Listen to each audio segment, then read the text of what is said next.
बैठी खिन्ना एक दिवस वे गेह में थी अकेली, आके आंसू दुर्गुगल में थे धरा को भिगोते, आई धीरे इस सदन में पुष्प संगध को ले, प्रातः वाली सुपवन इसी काल वातायनों से। राधा जी घर में अकेली बैठी हैं, तो बैठी खिन्ना, खिन्ना मतलब दुखी मन से। राधा जी बैठी हैं खिन्ना यानी दुखी मन से। यक दिवस, यक मतलब एक, दिवस मतलब दिन, वे मतलब राधा जी, गेह मतलब घर में थी अकेली। एक दिन राधा जी घर में अकेली, खिन्ना यानी दुखी मन से बैठी हैं, यानी दुखी होकर के एक दिन घर में राधा जी गेह यानी घर में थी अकेली, मतलब अकेली थी और दुखी मन से बैठी थी। आके आंसू दुर्ग, अब भाई जब इंसान दुखी होगा तो परेशान होगा तो जाहिर सी बात है वो रोएगा ना। तो आके आंसू मतलब जो उनके नेत्रों से आंसू निकल रहे थे, आके आंसू मतलब उनके आँखों से आंसू निकल के द्रुग युगल यानी दोनों नेत्रों से जो आंसू निकल रहे थे वो धरा यानी वो पृथ्वी को भिगो रहे थे। यानी कहने का मतलब ये है कि यहाँ पर जो आंसू उनके नेत्र से निकल रहे थे दोनों नेत्रों से, वो आँखों के माध्यम से धरती को भिगो रहे थे। आई धीरे इस सदन में पुष्प संदग्ध को ले, तो उसी समय जब वो दुखी मन से बैठी थी तो आई धीरे इस सदन, सदन मतलब घर है, उनके घर में यानी जिस घर में वो बैठी थी उसी सदन उसी घर में पुष्प संदग्ध को ले, प्रातः वाली सुपवन, पुष्प यानी पुष्पों से संदग्ध मतलब लपेटी हुई या पुष्पों के सुगंध को साथ में ले करके आई धीरे इस सदन में, उसी घर में पुष्पों की सुगंध को साथ में ले करके प्रातः वाली सुपवन, प्रातः वाली सुपवन यानी सुंदर पवन, इसी काल मतलब इसी काल मतलब समय, इसी समय वातायनों मतलब खिड़की से उसी समय प्रातः वाली सुंदर पवन हवा के साथ सुगंधित यानी पुष्प के सुगंध को लेकर के उसी समय खिड़की के माध्यम से उनके घर में प्रवेश कर जाती है। तो फिर राधा जी कहती हैं, संतापों के विपुल बढ़ता देख के दुखिया हो, धीरे सह बोली उससे श्रीमती की राधिका हो। जब पवन आती है तो राधा जी कहती हैं कि संताप यानी दुख, विपुल मतलब बहुत ज़्यादा, यानी अपने दुखों को बहुत ज़्यादा बढ़ता हुआ देख करके दुखिता हो और दुखी मन से। ध्यान से सुनिए ताकि समझ में आए। संतापों को विपुल, संताप मतलब दुखों को, विपुल मतलब बहुत ज़्यादा, बढ़ता मतलब बढ़ता देख के, अपने दुख को बहुत ज़्यादा बढ़ता हुआ देख करके दुखिता हो और दुखित मन से धीरे से बोली स दुख, स मतलब साथ, दुख मतलब दुख के साथ धीरे से बोली, श्रीमती राधिकायों, राधिका जी दुख के साथ धीरे से बोलती, श्रीमती राधिकायों ये राधिका जी, ठीक। क्या बोलती हैं कि प्यारी प्रातः पवन इतना क्यों मुझे है सताती, हे प्यारी प्रातः की पवन, हे प्यारी सुबह की पवन इतना मुझे क्यों सताती है। अब ये बताइए, बात कहने की क्या ज़रूरत है, पवन तो भाई क्या सताएगी।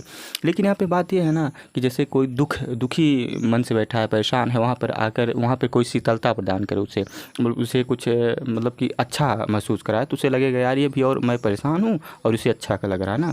तो इस प्रकार कहने का तात्पर्य है कि प्यारी प्रातः पवन इतना क्यों मुझे सताती, क्या तू भी कुलसित हुई काल की क्रूरता से, क्या तू भी कुलसित हुई है अर्थात प्रेषी गई है या प्रेरित हुई है या सताई गई है, कह लीजिए, क्या तू भी सताई गई है काल अर्थात इस समय की क्रूरता मतलब इस क्रूरता से, जैसे समय ने मेरे ऊपर क्रूरता दिखाई है, मुझे सता रहा, मुझे परेशानी हो रही है, तो क्या तू भी इसी काल की क्रूरता से सताई गई है, इसलिए प्यारी प्रातः मुझे इतना तुम भी सता रही हो, ठीक। अब इसके बाद राधा जी बता रही हैं, क्या बता रहे हैं कि भगवान श्री कृष्ण के बारे में बता रहे हैं कि मैं क्यों दुखी हूँ, मतलब पवन से बता रहे हैं कि भाई मैं दुखी क्यों हूँ, ठीक। क्या कह रहे हैं हम कि मेरे प्यारे नव जलद से कंज से नेत्र वाले, जाके आए ना मधुवन से और ना भेजा संदेशा, यानी जो मेरे प्यारे हैं प्रीतम हैं, नव जलद, नव मतलब नए, जलद मतलब बादल, उनकी शरीर कैसी है, नए बादल के अर्थात श्याम रंग से हैं, कंज से नेत्र वाले, नेत्र कैसे हैं, सुंदर कमल के समान नेत्र हैं उनके, जाके आए न मधुवन, यानी मधुवन से जब से गए हैं तब से यहाँ वापस लौट के नहीं आए हैं, और न भेजा संदेशा, और वहाँ से किसी भी प्रकार का कोई संदेश नहीं भेजा है। मैं रो रो के प्रिय विरह में वाली हो रही हूँ, मैं रो रो करके अपने प्रिय के विरह में अर्थात दुख में बावली अर्थात पागल हो रही हूँ। जाके मेरी सब दुख कथा श्याम को तू सुना दे, और यही मेरी सारी दुख भरी कथा कहानी जा करके तुम सब श्याम अर्थात कृष्ण को सुना दे, ठीक। यहाँ तक क्लियर है। जो ही मेरा भवन तस्तु अल्प आगे बढ़ेगी। फिर कह रही हैं हवा से, तो अब यानी पवन को दूती बना करके संदेशा भिजवा दी भगवान श्री कृष्ण के पास। फिर कह रहे हैं ज्यों ही यानी जैसे ही मेरा भवन तज, मेरा भवन मतलब घर को, तज मतलब छोड़ के, जैसे ही मेरे घर को छोड़ करके तुम अल्प मतलब थोड़ा सा आगे बढ़ोगी, जैसे ही मेरे घर को छोड़कर थोड़ा सा आगे बढ़ोगी, शोभा वाली सुगंध कितनी मंज कुंजे मिलेगी। तो शोभा वाली अर्थात शोभा देने वाली, सुंदर लगने वाली, सुख को प्रदान करने वाली, मंज यानी सुंदर, कुंज मतलब बाग बगीचे मिलेंगे। क्योंकि जब हवा है, देखिए यहाँ पे हर एक एक शब्द को समझिए। हवा है, किसी बाग बगीचे में जाएगी तो वहाँ पर भाई समय लगेगा, उस बाग बगीचे में डाल को, पत्ते को हिलाएगी। तो वही कह रही हैं कि वहाँ रुकना नहीं है तुम्हें। अगर जैसे ही मेरे घर को छोड़ करके थोड़ा सा आगे बढ़ोगी तो शोभा देने वाली, सुख प्रदान करने वाली, मन यानी सुंदर, कुंज मतलब बाग बगीचे, बहुत सारे बाग बगीचे तुम्हें मिलेंगे वहाँ पर। प्यारी छाया मृदु स्वर से मोह लेंगी तुझे। उनकी जो प्यारी छाया होगी, सुंदर मृदु स्वर, और उनके जो कोमल स्वर होंगे, कोमल आवाज़ होंगी, वो आवाज़ और प्यारी छाया तुम्हें मोह लेंगी, अर्थात वहाँ रुकने के लिए तुम्हें आकर्षित करेंगी। फिर भी तो भी मेरा दुख लग, लेकिन फिर भी अगर वो तुम्हें मोहित करने की कोशिश करेंगी तो एक बार मेरे दुख को देख लेना, लख यानी देख लेना। फिर भी मेरा दुख लग, वहाँ न जा विश्राम करना, वहाँ तुम रुकना नहीं, क्योंकि मैं बहुत ज़्यादा दुखी हूँ। और जितना जल्दी हो सके ये संदेश किसको पहुँचा दे तू? श्याम को। ठीक, यहाँ तक क्लियर है। थोड़ा आगे सरसरव का धाम, सतपुष्प वाला, अच्छे बहुदुम लतावान, सौंदर्यशाली, प्यारा वृंदा विपिन, मन को मुग्धकारी मिलेगा। आना जाना इस विपिन से, मुँह में आना ना होना। फिर कह रहे हैं राधा जी कि थोड़ा आगे सरस रव का धाम, सतपुष्प वाला, थोड़ा आगे जाओगी तो सरस रव, सरस मतलब सुंदर, रव मतलब आवाज़, सुंदर आवाज़ का ये धाम, सतपुष्प वाला, सुंदर पुष्प वाला, मोहित करने वाला एक आवाज़ तुम्हें सुनाई देगी। अच्छे बहुत तुम, और वहाँ कैसी आवाज़ होगी? सरस रव यानी इतनी सुंदर आवाज़ होगी। धाम कैसा होगा? सतपुष्प वाला, सुंदर पुष्पों वाला धाम होगा। अच्छे बहुद्रुम, और अच्छे बहु मतलब बहुद्रुम मतलब पेड़, लतावान और लताएं, सौंदर्यशाली, बहुत सारे अच्छे बहुत पेड़ और लताएं वहाँ पे सौंदर्यशाली अर्थात बहुत सुंदर लगने वाली होंगी। प्यारा बिंदा विपिन, मन को मुग्धकारी मिलेगा। प्यारा वृंदावन, या विपिन मतलब जंगल होता है, या आप कह लीजिए कि बिंदा मतलब तुलसी, विपिन मतलब जंगल, या तुलसी के बहुत सारे वृक्ष मिलेंगे, या इसका एक अर्थ और भी आप कह लीजिए, प्यारा वृंदा विपिन अर्थात प्यारा वृंदावन। ठीक, तो प्यारा वृंदा विपिन मन को मुग्धकारी मिलेगा, अर्थात जो वृंदावन होगा वो मन को मुग्धकारी अर्थात मन को मोहने वाला होगा। या इसका एक और मैं अर्थ बता दे रहा हूँ। वृंदा मतलब होता है तुलसी, विपिन मतलब होता है जंगल, तो तुलसियों का जो झाड़ी होगी, जंगल, ये भी आप कह सकते हैं। आना जाना इस विपिन से, कह नहीं आना जाना उसी रास्ते से, मुंह में आना ना होना, लेकिन मोहित मत होना। बहुत प्यारा रहेगा वो वृंदा विपिन जो मिलेगा, आना जाना, लेकिन वहाँ पर मोहित मत होना। यानी कहने का मतलब ये है कि वहाँ पर रुकना नहीं है आपको, डायरेक्ट कहाँ जाना है? कृष्ण के पास। फिर आगे कह रहे हैं राधा जी कि जाते जाते अगर पथ में क्लांत कोई दिखावे तो जाके सन्निकट उसकी क्लांतियों को मिटाना। अब कह रही हैं कि अगर जा रहे हो रास्ते में पवन दूतिका, और जाते जाते अगर पथ मतलब रास्ते में, क्लांत मतलब दुखी कोई दिखावे, अगर तुम रास्ते में जा रही हो और तुम्हें कोई दुखी व्यक्ति दिख जाए, ठीक, तो जाके सन्निकट मतलब उसके पास, तो जाके उसके पास उसकी क्लांतियों को मिटाना, उसको दुखों को मिटा देना। अब यहाँ पे दुखों का मिटाना का क्या मतलब है? दुखों को मिटाने का मतलब ये है, मान लीजिए जैसे गर्मी का मौसम है, आप लोग स्कूल से जा रहे हैं और बहुत तगड़ी की धूप है, और फिर वहाँ पर एक अच्छी हवा चलने लगे तो सभी दुख मतलब यानी परेशानी जो धूप की वजह से रहेगी तो मिट जाएगी ना। उसी प्रकार कह रहे हैं कि अगर रास्ते में जा रहे हो, कोई दुखी व्यक्ति दिखे, तो फिर हवा से कह रही हैं वहाँ रुक जाना। कहने का मतलब उसको दुखी को मिटा देना, क्योंकि उसका दुख मेरे दुख से ज़्यादा होगा, इसलिए उसके दुखों को तुम मिटा देना। धीरे धीरे परस करके गात उत्ताप खोना। धीरे धीरे परस मतलब स्पर्श करके, छू करके, ये नहीं कि एकदम झोंका मार दो जाके गिरे खेत में। धीरे धीरे परस करके, धीरे धीरे परस यानी स्पर्श करके, गात मतलब शरीर की, उत्ताप मतलब गर्मी को, खोना मतलब कम कर देना, और धीरे धीरे स्पर्श करके उसकी गर्मी को कम कर देना। संदिग्धों से श्रमिक जन को हर्षिता सा बनाना। संदिग्ध अर्थात जो काम में लगे हुए हैं, मेहनत कर रहे हैं, वैसे श्रमिक जन, वैसे थके हुए लोगों को, श्रम यानी मेहनत करने वाले लोगों, जन मतलब लोगों को हर्षितो अर्थात खुश कर देना, सा बना अर्थात खुशी कर देना। क्योंकि जब जो लोग काम कर रहे हैं, बहुत ज़्यादा पसीना हो रहा है या गर्मी को परेशान है, उसमें हवा चलेगी तो बहुत ज़्यादा खुश हो जाएंगे ना। वही कह रहे हैं जो संदिग्ध हैं, जो लगे हुए हैं, श्रमिक अर्थात जो काम में लगे हुए हैं, ऐसे लोगों को हर्षित करना अर्थात खुश कर देना। लज्जाशीला पथिक महिला जो कहीं दिशावे, कह रहे हैं लेकिन थोड़ा रुक जाओ, हटो यार। लज्जाशीला पथिक महिला जो कहीं दिशावे, कह रहे हैं कि अगर कोई पथिक मतलब रास्ते में, महिला मतलब महिला, दिशावे मतलब दिखाई दे, दृष्टि मतलब दिखाई दे। लज्जाशीला और कैसी हो, लज्जाशीला हो मतलब उसके अंदर लज्जा हो, लाज शर्म हो, तो होने देना ब्रिकिट वसना तो ना सुंदरी के, तो उस ब्रिकिट मतलब बिखरने ना देना, वसना मतलब वस्त्र के, तो उसके वस्त्रों को बिखरने मत देना, क्योंकि वो लज्जाशील है, वस्त्र अगर बिखरेगा तो उसे लज्जा आएगी। उस सुंदरी अर्थात उस महिला, उस स्त्री की जो ब्रिकिट है अर्थात बिखरने मत देना, वसना मतलब उसके कपड़ों को, ठीक, यानी कि उसके सामने जब जाना, कोई लज्जाशील महिला अगर वहाँ दृष्ट आए, वहाँ दिखाई दे, तो उसके सामने जाना तो थोड़ा हल्के हो जाना, एकदम धीरे धीरे जाना। झोंके से मारोगे तो कपड़े उसके इधर उधर हो जाएंगे और ब्रिकिट अर्थात बिखर जाएंगे, उसका मतलब करे तो उसके जो कपड़े हैं वो बिखरने ना पाएँ, इसका ध्यान रहे।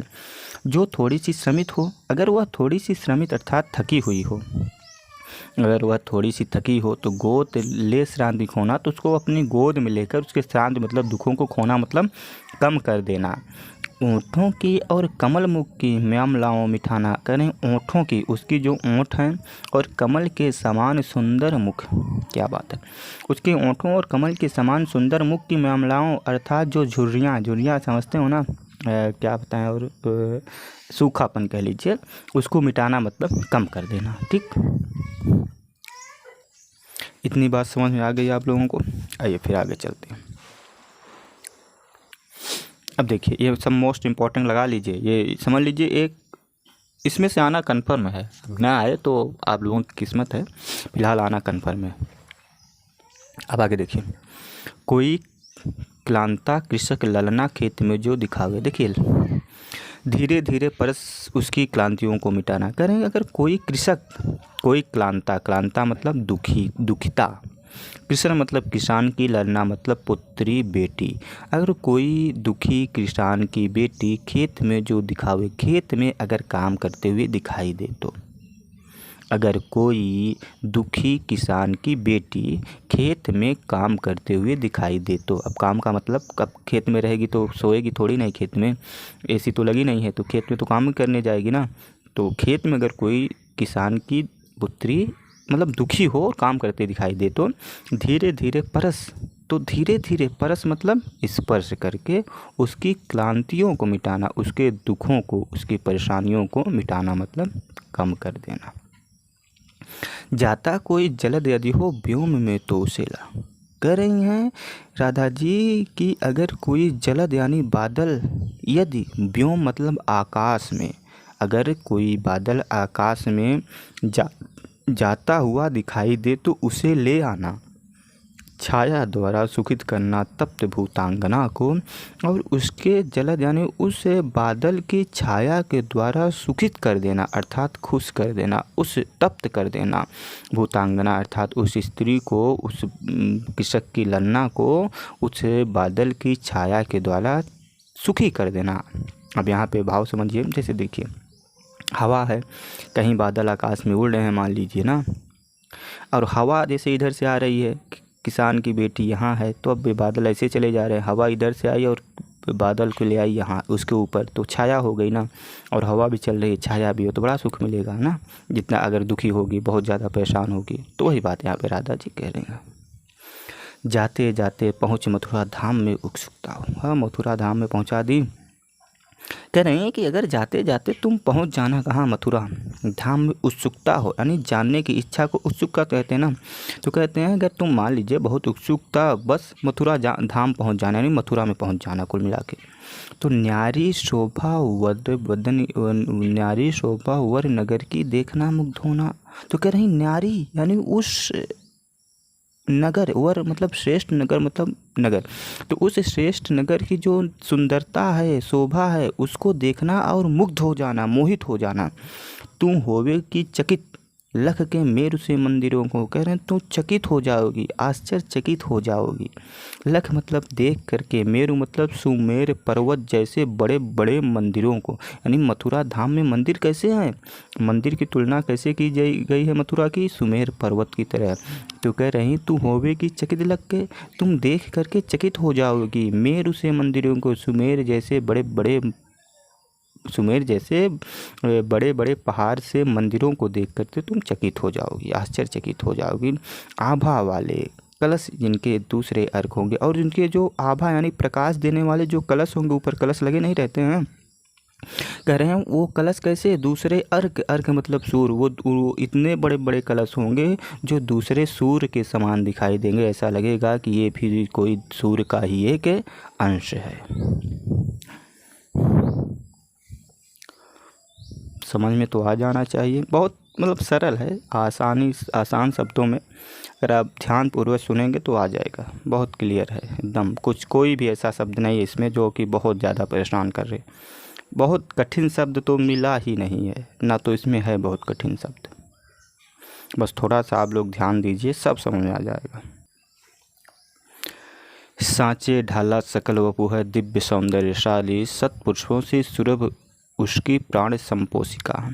अब देखिए, जैसे मान लीजिए मैं किसी को कह दूं कि वहाँ पर जाइए और उसको 5 रुपये देकर आइए, मान लीजिए 10 किलोमीटर 5 किलोमीटर दूर हो, उसके लिए 5 रुपये यार अच्छा नहीं होगा, मान लीजिए 50 कर दिए ना, तो फिर जिसको मैं भेजूंगा वो कहेगा यार दिखाई कैसे दे रहे हैं, गोरे हैं, काले हैं, शर्ट पैंट किस कलर के पहने हैं, या फिर मान लीजिए उल्टा हो जाए तो ये होगा कि कपड़े किस कलर की पहनी है, जो भी हो तो बताया जाएगा कि देखो काली है, सुंदर है, काले हैं, अच्छे हैं, मोटे हैं, पतले हैं। तो उसी प्रकार राधिका जी बता रही हैं कि भाई अगर जाओगे तुम वहाँ तो बहुत इंसान होंगे, तुम पहचानोगे कैसे कृष्ण को, और जो कि संदेश कृष्ण को कहना है, तो कृष्ण की शरीर का वर्णन कर रहे हैं यहाँ पर कि कृष्ण की शरीर इस प्रकार होगी, और जिसकी भी शरीर इस प्रकार होगी समझ लेना वही कृष्ण है। ठीक, यहाँ पे बात समझ में आ गई हो तो आगे चले। कह रहे हैं कि सांचे ढाला सकल वपु मतलब शरीर, उनकी सकल यानी संपूर्ण शरीर ऐसा प्रतीत होगा कि सांचे में ढाल के बनाया गया हो, मतलब एकदम फिट एंड फिट, यानी उनकी शरीर एकदम मतलब सांचे में ढाल के बनाई गई हो, इस प्रकार देखेगी। दिव्य सौंदर्यशाली, दिव्य यानी अलौकिक सौंदर्यशाली होंगे, सुंदरता क्या होगी वो अलौकिक होगी उनकी शरीर की, उनकी पूरी शरीर ऐसी होगी, ऐसी प्रतीक होगा जैसे सांचे में ढाल के बनाई गई हो। सत्पुरुषों की सुरभ उनकी प्राण संपोषिका हो, और उनके सत्पुष्पों यानी जो उनके सुंदर सुंदर पुष्प के सुरभ यानी जो उनके पुष्प होंगे, मतलब कि जो अच्छे अच्छे पुष्प होंगे, वो माला पहने होंगे, वो उनकी जो प्राण संपोषिका है, और वही उनके प्राणों को संपोषिका अर्थात पोषित करने वाली होंगी, पोषित आप उनके प्राणों को पोषित करने वाली होंगी। ठीक, दोनों कंधे, आप कह रहे हैं कि जो कंधे होंगे उनकी शरीर तो सांचे में ढाली की तरह होगी, कंधे दोनों उनके वृषभ मतलब वैल, वर मतलब बड़े बढ़िया श्रेष्ठ, कह रहे हैं कि उनके दोनों कंधे वैल के समान श्रेष्ठ होंगे, वैल के समान बड़े बड़े होंगे, और बड़े सजीले बहुत सुंदर लग रहे होंगे।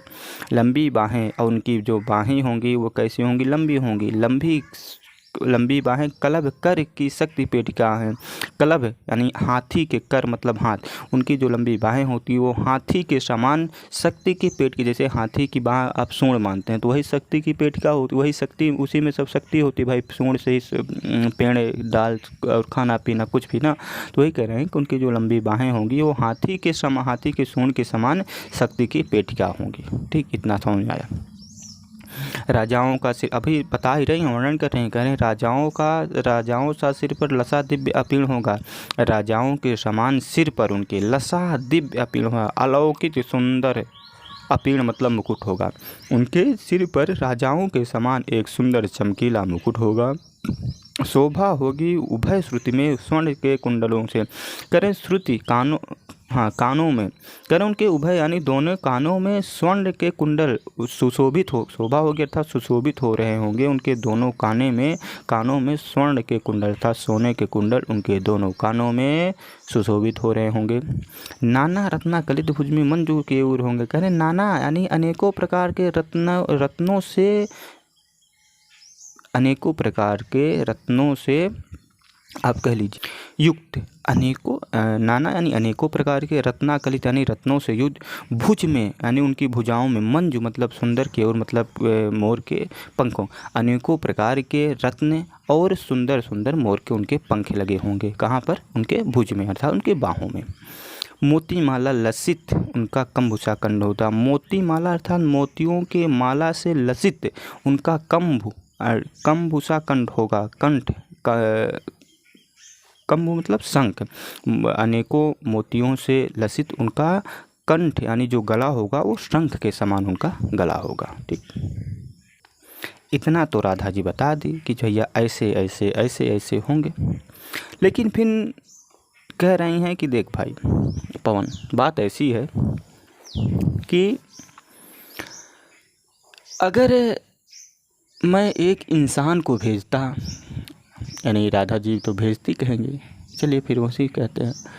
राधिका जी कह रही हैं पवन दूतिका से कि चल भाई अगर मैं एक इंसान को भेजती तो वो तो समझ पाता, वो तो अपनी बातों से बताता ना। यार राधा जी ऐसी ऐसी बात कह रही हैं, लेकिन कह रहे हैं तुम तो हवा हो, तुम तो बोल ही नहीं सकती हो, तुम्हारे अंदर वो गुण नहीं है, तुम तो ना बोलोगी, ना उन्हें देखोगी, ना उन्हें छू पाओगी, ना वो तुम्हें देख पाएंगे। तो फिर यहाँ पे उसके मतलब कह रहे हैं कि तुम्हारे में अंदर ये गुण नहीं है कि तुम मेरी बातों को उनके पास पहुँचा सको। ठीक, क्या कर रही हैं? तेरे में है ना यह गुण, तेरे में है न यह गुण जो तुम व्यथाए सुनाए, तुम्हारे अंदर यह गुण ही नहीं है, वह क्वालिटी नहीं है। गुण मतलब क्वालिटी। ठीक, अब क्वालिटी तो अंग्रेजी हो गया, चलिए अंग्रेजी समझिए। तेरे में है न यह गुण, कह रहे तुम्हारे में यह गुण नहीं है, यह विशेषता नहीं है जो तू व्यथाए सुनाए, जो तू हमारी व्यथाए अर्थात परेशानी को सुनाए। व्यापारों को पकड़ मत्थे और युक्तियों से चलाना, क्योंकि सही बात है, हवा कैसे सुनाएगी ना।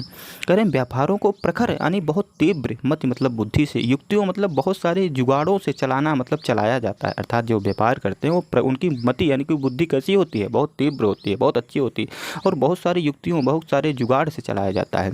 बैठे हों जो निज सदन में मेघ की क्रांति वाले, कह रहे हैं अगर जाना तुम मथुरा और वो बैठे हों निज अर्थात अपने सदन मतलब घर में, अगर वो अपने घर में बैठे हों मेघ अर्थात बादल की समान कांति वाले, तो चित्रों को इस भवन से ध्यान से देख जाना। तो तुम भाई बैठे होंगे तो तुम तो वहाँ पर क्या कहते हैं सुना नहीं पाओगे, उनको बता नहीं पाओगी। तो क्या करना, ऐसा करना कि चित्रों को इस सदन में इस भवन में, तो उनके भवन अर्थात उनके घर में जो चित्र होंगे, जो फ़ोटोज़ लगी होंगी, ध्यान से देख जाना। तो उन फ़ोटोज़ को एक बार पहले ध्यानपूर्वक देखना। ठीक, अगर वह मतलब ये नहीं कि सभी घर में जाके फ़ोटो की हिला दो। कह रहे हैं कि निज सदन अर्थात वो अगर अपने घर में बैठे हों, अपने कमरे में बैठे हों, तो उसी कमरे को जाकर उसी कमरे की फ़ोटो को देखना ध्यान से। फिर आगे कह रही हैं जो चित्रों में विरह विधुरा का मिले चित्र कोई, कह रही हैं उन सभी फ़ोटोज़ को ध्यान से देखना। और ध्यान से देखने के बाद अगर किसी चित्रों में किसी फ़ोटोज़ में विरह विधुरा, कोई विरह अर्थात विरह में व्याकुल, विधुरा मतलब स्त्री का चित्र मिले, अगर तमाम फ़ोटोज़ में कोई एक ऐसी फ़ोटो हो जो जिसमें कोई स्त्री विरह दुख में व्याकुल हो, ऐसा चित्र वहाँ पे दिखाई दे, तो जाकर के उसके सन्निकट अर्थात पास उसको भाव से यूँ हिलाना, उसके पास जाकर उसको बड़े भाव से बड़े चाल से अर्थात धीरे धीरे हिला देना। ऐसे नहीं कि हिला दो और वो गिर जाए नीचे। तो जाके निकट अर्थात उसके पास जाकर के उसको बड़े भाव से हिलाना। प्यारे हो के चकित जिससे चित्र की ओर देखें, और जैसे ही प्यारे अर्थात हमारे प्रीतम कृष्ण चकित होकर के उन चित्र अर्थात उस फोटो की ओर देखेंगे कि भाई फ़ोटो क्यों हिल रही है, तो हमें उम्मीद है, हमें आशा है कि सूरत अर्थात याद आएगी, उनको सकेगी हमारी। तो हमें आशा है कि उनको हमारी सूरत अर्थात याद आएगी कि ये फ़ोटो जिस प्रकार इस फ़ोटो में विरह एक स्त्री बैठी है, उसी प्रकार राधा भी वहाँ विरह की दुख में बैठी हैं, शायद इस बात को उन्हें याद आए। ठीक, समझ आ गया? ठीक, अब कह रही हैं कि चलो इतना कर देना कि घर में अगर चित्र लगा हो तो हिला देना उस चित्र को, और उन्हें हिलते हुए चित्र को देखकर शायद हमारी याद आए कि जिस तरह ये चित्र में कोई स्त्री दुखित है, उसे राधा भी वहाँ दुखी होंगी, तो शायद इतना याद आए। अब आगे कह रही हैं कि जो कोई भी इस सदन में चित्त उद्यान का हो, कह रहे हैं कि अगर उस सदन में, उस घर में, उनके घर में कोई उद्यान यानी बाग बगीचे का चित्र हो तो, और हो प्राणी विपुल उसमें घूमते बावले हो, और उस उद्यान का जो चित्र हो, उस उद्यान अर्थात उस बाग बगीचे में ऐसे प्राणी हों जो विपुल यानी व्याकुलता के साथ घूम रहे हों, बावले अर्थात पागलों के समान उस उद्यान में घूम रहे हों, तो जाके सन्निकट, तो उसके सन्निकट यानी पास जाके और हिला के उसे भी हिला देना। देवात्मा को सुरत भर के व्याकुलों को कराना, और देवात्मा अर्थात देवताओं की आत्मा अर्थात कृष्ण को सुरत मतलब याद कराना, ब्रज के व्याकुलों के कि ब्रज के व्याकुल भी उसी उद्यान के समान व्याकुल होकर के आपकी याद में बावले अर्थात पागल के समान यहाँ पर घूम रहे हैं। जैसे चित्र में सब पागलों की समान घूम रहे हैं, उसी तरह आपकी याद में ब्रज के लोग भी व्याकुल होकर के पागलों की तरह घूम रहे हैं। बहुत सारी चिड़िया बोल रही हैं। फिर भी अभी तो ये 19 है और कितने बचे हैं, टोटल 26 हैं। 18 पढ़ाना है, 18 19 26 है, अभी मान लीजिए 8 पढ़ाना है। हाँ देखिए, कोई प्यारा कुसुम कुमला गेह में जो पड़ा हो तो प्यारे के चरण पर ला डाल देना उसे। कह रहे हैं अगर कोई प्यारा कुसुम यानी पुष्प कुम्हला करके अर्थात मुरझा करके गेह मतलब घर में पड़ा हो, अगर उनके घर में कोई पुष्प में मुरझा करके पड़ा हो तो प्यारे के चरण अर्थात उनके प्यारे अर्थात कृष्ण के चरण अर्थात पैरों पर ला डाल देना उसी, तो उससे उड़ा करके अर्थात हवा के माध्यम से उस कुसुम यानी उस पुष्प को कृष्ण के चरणों पर ला करके डाल देना। यूँ देना ये पवन बतला फूल सी एक भाला, और बतला देना इस प्रकार, यूँ देना अर्थात इस प्रकार बता देना, पवन हे पवन बतला देना कि फूल सी एक बाला, किसी फूल के समान एक बाला अर्थात एक स्त्री म्लाना हो कमल पग को चूमना चाहती हूँ, मुरझा गई है। अर्थात जैसे ये कुसुम अर्थात ये पुष्प कुम्हला गया है, मुरझा गया है, तो उसी प्रकार एक बाला अर्थात एक स्त्री, फूल सी एक स्त्री म्यामला अर्थात मुरझा गई है, और कमल पग अर्थात आपके कमल के पग अर्थात कमल के समान पग को चूमना चाहती है। क्योंकि कह रहे हैं कुसुम को अर्थात पुष्प को उनके चरणों पे डाल देना, तो उन्हें याद आएगी शायद कि जो राधा हैं वो भी हमारे अर्थात हमारे पैरों को चूमना चाहती हैं, छूना चाहती हैं। आगे, ज्यों प्यारे मंजू पवन या वाटिका में खड़े हों।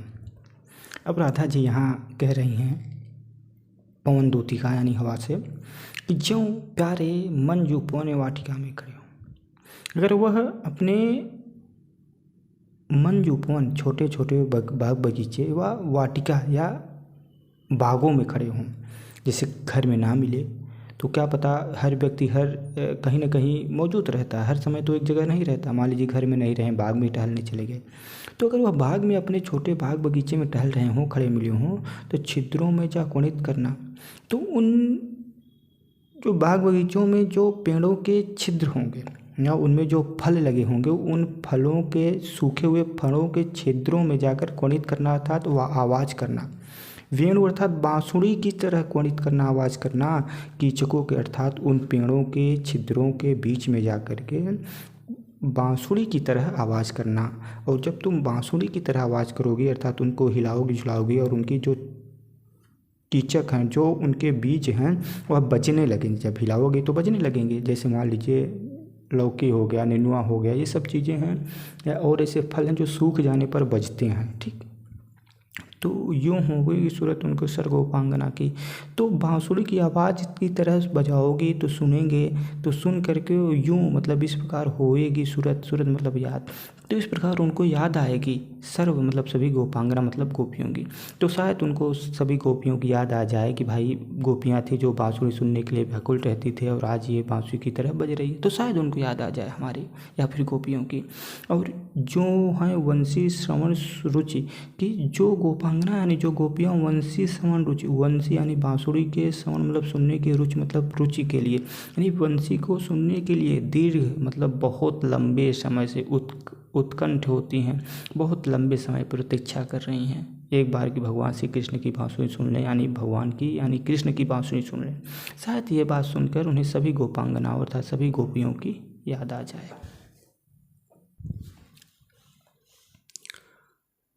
लाके फूले कमल दल को श्याम के सामने ही, थोड़ा थोड़ा विपुल जल में व्यग्र हो डुबाना, यूं देना ये भगनी जतला एक अभोज नेत्रा, आँखों की ही बिरह विधुरा वारी में बोलती है। अगर मान लीजिए वहाँ खड़े हों तो लाके फूले कमल दल को श्याम के सामने, तो फूले हुए कमल के दल को श्याम यानी कृष्ण के सामने ला के अर्थात ले आकर के, अगर वो बाग बगीचे में खड़े हों तो लाके फूले कमल दल, तो कमल दल के फूल को ले आकर के श्याम के सामने यानी कृष्ण के सामने थोड़ा थोड़ा विपुल जल में व्यग्र हो डुबाना। थोड़ा थोड़ा विपुल अर्थात भयंकर जल में व्यग्र यानी व्याकुलता के साथ डुबा देना। ये नहीं कि एक बार में फेंक दो और वो गायब। थोड़ा थोड़ा क्यों थोड़ा थोड़ा कह रहे हैं डुबाने के लिए? क्योंकि यूँ देना ये भगनी, हे बहन, इस प्रकार उन्हें जतला देना अर्थात बकरा देना कि एक अम्भोज नेत्र अर्थात एक इसी प्रकार कमल के समान नेत्रों वाली, आँखों को विरह विधुरा वारी में बोलती है। अपने विरह के कारण, विधुरा मतलब स्त्री, विरह के कारण एक अम्भोज अर्थात कमल के समान नेत्रों वाली स्त्री अपने नेत्रों को बार बार भिगोती है। जैसे यह विपुल जल में भी यह कमल का फूल भीग रहा है, उसी प्रकार वो कमल के नेत्र वाली एक विधुरा, एक विरहणी स्त्री वह अपने नेत्रों को बार बार जल में भिगोती है अर्थात बार बार विरह के कारण वह दुखी होती है और रोती है, चिल्लाती है और बिलखती है, तो शायद उनको हमारी याद आ सकेगी। कुल मिला के ये कहने का है कि उनको अपनी याद दिलाने की तमाम कोशिशें की जा रही है। धीरे लाना वहन करके नीप का पुष्प कोई, और अगर वहाँ कोई नीप का पुष्प हो तो धीरे लाना वहन करके अर्थात उसको उड़ा करके धीरे से ले आना, और प्यारे के चपल द्रुग के सामने डाल देना। और प्यारे अर्थात कृष्ण के चपल द्रुग अर्थात चंचल नेत्रों के सामने डाल देना यानी रख देना। और अगर वहाँ कोई नीप का पुष्प पड़ा हो तो धीरे से लाना वहन करके उड़ा करके और प्यारे के अर्थात कृष्ण के चपल यानी चंचल दीर्घ मतलब नेत्र के सामने डाल देना अर्थात रख देना। और ऐसे देना प्रगट दिखला नित्य आशंकिता हो, और इस प्रकार प्रकट करके दिखला देना नित्य यानी कि वह हमेशा आशंकिता मतलब आशंकित रहती है, हमेशा दुखी रहती है। और कैसी होती विरह वश में नित्य रोमांचिता हो, जो विरह के वश में रहती है नित्य मतलब हमेशा, वह कैसी होती रोमांचिता, वह रोमांचित कैसे हो सकती है। यानी दिखला देना, ये प्रकट करके उन्हें बता देना कि जो विरह में हमेशा विरह के वश में रहती है नित्य यानी हमेशा, वह रोमांचित कैसे हो सकती है। ठीक, नीचे बैठे नीचे जिस बिटा के श्याम होंगे उसी का। अब राधा जी कह रही हैं अगर वो जिस बिटप यानी वृक्ष के नीचे बैठे होंगे श्याम, उसी के कोई पत्ता निकट उनके नेत्र के हिलाना। यानी ये नहीं कि वृक्ष के नीचे बैठे हैं आम के, तुम जाओ नीम के पत्ता लेके हिला दो, नहीं, वो जिस वृक्ष के नीचे बैठे होंगे उसी वृक्ष का पत्ता ले आकर के उनके निकट और उनको नेत्रों के सामने ले आकर हिला देना। यूँ प्यारों को विदित करना, और इस प्रकार यूँ मतलब इस प्रकार प्यारे मतलब प्रीतम को विदित मतलब याद दिलाना, चातुरी से सिखाना और बड़े चतुरतापूर्वक दिखाना। मेरे चिंता विजित चित्त का क्लांत हो काँप जाना, तो शायद उन्हें हमारी चिंता आए, हमारी याद आए और हमारे चित्त का क्लांत हो काँप जाना। और जिस प्रकार ये पत्ता हिल रहा है तो उस प्रकार शायद इनको याद आए कि हमारा मन, हमारा चित्र भी इसी प्रकार उनको यानी कृष्ण को याद करके काँप जाता है। जिस प्रकार ये पत्ता काँप रहा है उसी प्रकार ये हमारा मन भी काँप जाता है कृष्ण को याद करके। शायद उनको ये चिंता, उनको ये उनके मन में ये बात आ जाए। फिर से देखिए, हालांकि इसमें कोई ऐसा शब्द नहीं है जो कि ना समझ में आए, जिसका अर्थ बताया जाए, सब एकदम सिंपल शब्द हैं। बैठे नीचे जिस बिटप के श्याम होंगे उसी के, जिस वृक्ष के बिटप यानी वृक्ष के नीचे श्याम यानी कृष्ण बैठे होंगे तो उसी वृक्ष का कोई पत्ता उनके पास ले आना, उनके नेत्रों के सामने हिलाना। तो यूँ प्यारों को विदित करना, इस प्रकार प्यारे यानी कृष्ण को विदित करना यानी याद दिलाना, चातुरता से दिखाना और बड़ी चातुरता यानी चतुराई पूर्वक दिखाना। मेरे चिंता विजित चित्त, तो उन्हें शायद चिंता, मेरे चिंतित विजित चित्त, मेरे चिंतित मन की याद आए और क्लांत हो काँप जाना, और उन्हें शायद ये कंपा दे याद कि जिस प्रकार ये पत्ता यहाँ पे काँप रहा है, हिल रहा है, उसी प्रकार शायद राधा भी वहाँ या राधा जी भी वहाँ काँप रही हों मुझे याद करके, परेशान हों। ठीक इस प्रकार सूखी जाती मलिन लतिका जो धरा में पड़ी हो। सूखी जाती, यार ये क्या हो गया। सूखी जाती मलिन लतिका जो धरा में पड़ी हो। अगर कोई मलिन यानी गंदी लतिका मतलब लताएं जो हैं वह धरा यानी धरती पर, पृथ्वी पर पड़ी हो। तो आज क्लास ज़्यादा ले लिए इसलिए गला थोड़ा बैठ रहा है। सूखी जाती मलिन लतिका जो धरा में पड़ी हो। अगर कोई मलिन यानी गंदी लतिका मतलब लतिका यानी लताएं, धरा यानी जमीन पर पड़ी हो तो पाँवों के निकट उसको श्याम केला गिराना। तो उस लतिका को, लतिका जानते हैं ना, जो लताएं होती हैं, पेड़ वृक्ष थोड़े मतलब वो जो होते हैं पत्ते जिसमें होते हैं वृक्ष पर जैसे टेढ़े मेढ़े चढ़ जाते हैं वही लतिका कहते हैं। तो पाँवों के निकट उसको श्याम केला गिराना। तो उस लतिका को उनके यानी कृष्ण के पाँव के निकट यानी पास में ले आकर के गिराना मतलब गिरा देना। यूँ सीधे से प्रकट करना प्रीति से वंचिता हो। और इस प्रकार सीधे प्रकट करना प्रीति से वंचिता हो। जो प्रीत यानी प्रेम से वंचिता हो यानी वंचित हो गया अर्थात जो अपने प्रेम को भूल गए हों। तो मेरा होना अति मलिन सूखते नित्य जाना। तो शायद उन्हें ये बात याद आ जाए कि जिस प्रकार ये लतिका मलिन हो गई है और नित्य यानी प्रतिदिन सूखती जा रही हो, तो इसी प्रकार शायद राधा जी भी मलिन हो गई हों, धरती में पड़े पड़े और नित्य प्रतिदिन सूखते चली जा रहे हैं उसी लतिका के समान। देखिए इतना चतुराई पूर्वक यहाँ पर बात की जा रही है।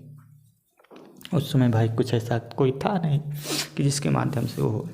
ऐसा कहा जाता है कि कृष्ण भगवान फिर दोबारा आए नहीं गोकुल, एक बार चले गए तो वृंदावन नहीं आए, फिर अब आए होंगे बाद में लेकिन उस समय तो नहीं आए। ऐसा ये भी मिलता है कि बांसुरी राधा जी को दे के गए थे, तब से बांसुरी भी नहीं बजाए अपनी। तो बहुत सारी कोई पत्ता नवर तरु का पीत जो हो रहा हो। अब राधा जी कह रहे हैं कि अगर कोई पत्ता नवल मतलब नए, तरु मतलब वृक्ष का, पीत मतलब पीला हो रहा हो। अगर कोई पत्ता नए वृक्ष का कोई पत्ता पीला होता जा रहा हो तो प्यारे के द्विग युगल के सामने ला उसे ही। तो प्यारे यानी प्रीतम के द्विग युगल यानी दोनों नेत्रों के सामने ला उसे। युगल मतलब दो होता है, द्विग मतलब नेत्र। तो यानी कृष्ण के दोनों नेत्रों के सामने उसे ले आ करके धीरे धीरे संभल रखना, उसे धीरे धीरे संभाल करके और उन्हें यो बताना और कृष्ण को इस प्रकार बता देना कि पीला होना प्रबल दुख से पुरुष का था हमारा। को पीला होना प्रबल दुख का कारण है। जिस प्रकार ये पत्ता नए वृक्ष का पत्ता, पुराने वृक्ष का पत्ते की नहीं बात की जा रही, इस प्रकार ये नए वृक्ष का पत्ता पीला पड़ जा रहा है। तो ये क्यों? क्योंकि ये दुख का कारण है पीला होना। तो उसी को कैसा है तुम्हें याद आए कि जो राधा हैं वो पीली भी पड़ी जा रही है इसी पत्ते के समान। तो पीला होना प्रबल दुख, पीला होना प्रबल दुख यानी भयंकर दुख का कारण है।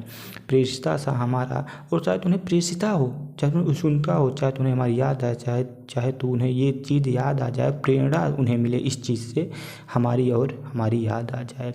क्या पता राधा जी भी इस प्रकार पीली हो, शायद वो चले आए। कुल मिला के ये सब बस थोड़ा सा, दो और बच्चे हैं 25 और 26। यूं प्यारे को विदित करके सर्व मेरी व्यथाएं।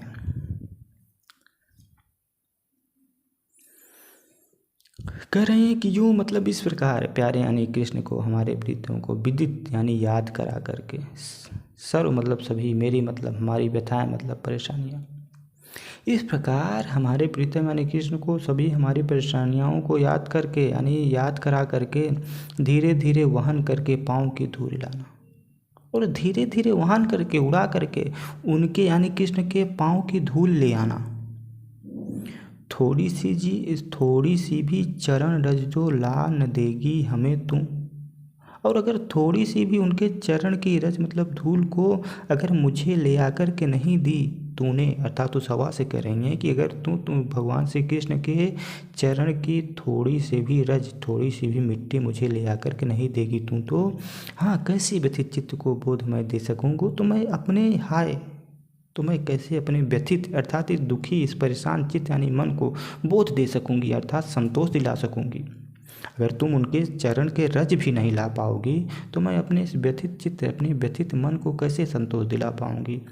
और रज ले आओगी तो रज उसको मैं अपने माथे से लगाऊंगी, अपने शरीर में लगा लूँगी, तो अपने चित्त को, अपने मन को मैं संतोष दिला पाऊँगी। हाँ कि कृष्ण की छुई हुई, कृष्ण की चरण की रज है, ये कह के उसे संतोष दिला लूँगी। लेकिन अगर इतना भी नहीं कर पाएगी तो मैं अपने मन को संतोष कैसे दिला पाऊँगी। पूरी होए न यदि तुझसे अन्य बातें हमारी।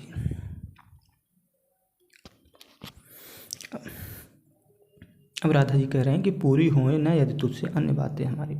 यदि जितना मैंने तुमसे कुछ कहा, अगर ये सब बातें तुझसे पूरी ना हो पाएँ तो तुम मेरी विनय इतनी मान ले और चली जा। अभी तक आपको क्या लग रहा है कि हवा चली गई है, अभी यहीं सुन रही है पूरी कहानी। तो कह रहे हैं कि तुम मेरी विनय मतलब विनती इतनी मान ले और यहाँ से चली जा। छू के प्यारे कमल पग को प्यार के साथ आ जा और झटपट यहाँ से जा। और छू के प्यारे कमल पग, उनके कमल के समान कोमल चरण के, कमल चरण बंदो हरिराई, तो उनके कमल के समान कोमल चरण को छू करके चली जा।